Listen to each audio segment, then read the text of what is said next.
বজ্রপাতে নিরাপদ নয় ছাতা, রাবারের জুতা। মে অধিক ঝুঁকিপূর্ণ মাস।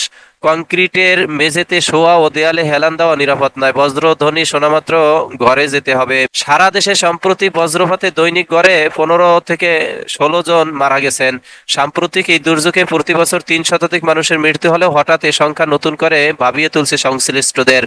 আবহাওয়াবিদরা বলছেন, সচেতনতা ও সাবধানতাই বজ্রপাতে মৃত্যু কমানোর অন্যতম পন্থা। মে বাংলাদেশের জন্য সবচেয়ে বেশি বজ্র প্রবণ মাস। এই সময়ে গড়ে 13 দিন বজ্র ঝড় হয়। আরো থাকে দমকা বাতাস ও শিলাবৃষ্টি। এ সময় আরো বেশি সাবধানতা অবলম্বন করতে হবে। বজ্রপাতের বিষয়ে কিছু ভুল ধারণারও পরিবর্তন দরকার।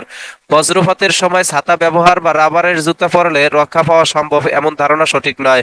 এ সময় কংক্রিটের মেঝে শুয়ে থাকা বা দেওয়ালে হেলান দেওয়া অনিরাপদ। দেশে মার্চ থেকে মে পর্যন্ত 38% বজ্র ঝড় হয়ে থাকে।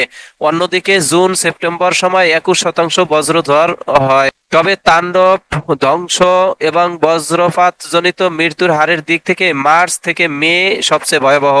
তখন স্বল্প সময়ে ভারী বৃষ্টিপাত হয়ে থাকে, থাকে দমকা বাতাস ও ঝড়ো হাওয়া। পাশাপাশি কখনো কখনো থাকে শিলাবৃষ্টি ও বজ্রপাত। ভৌগোলিক অবস্থানের কারণেই দেশে বজ্র ঝড় হয়। দক্ষিণ পশ্চিম দিক থেকে জলীয় বাষ্প সম্বলিত বাতাস বাংলাদেশে প্রবেশ করে। চট্টগ্রাম ও সিলেটের পাহাড়ি অঞ্চলে এইসব বাতাস পাহাড়ের সঙ্গে সংঘর্ষের কারণে উপরে উঠে যায়। তাতে তাপমাত্রা কমে যায়। আর পশ্চিম উত্তর দিক থেকে যে বাতাস আসে তা উষ্ণ ও আর্দ্র। উষ্ণ আর্দ্র বাতাসের সঙ্গে উপরে শুষ্ক ও ঠান্ডা বাতাসের মিশ্রণ ঘটে। এর ফলে সিলেট, সুনামগঞ্জ, হবিগঞ্জ, ময়মনসিংহ, নেত্রকোনা, টাঙ্গাইল, পাবনা, রংপুর, রাজশাহী এসব এলাকায় ব্যাপক বজ্রমেঘ তৈরি হয়, বজ্রপাত সংঘটিত হয়।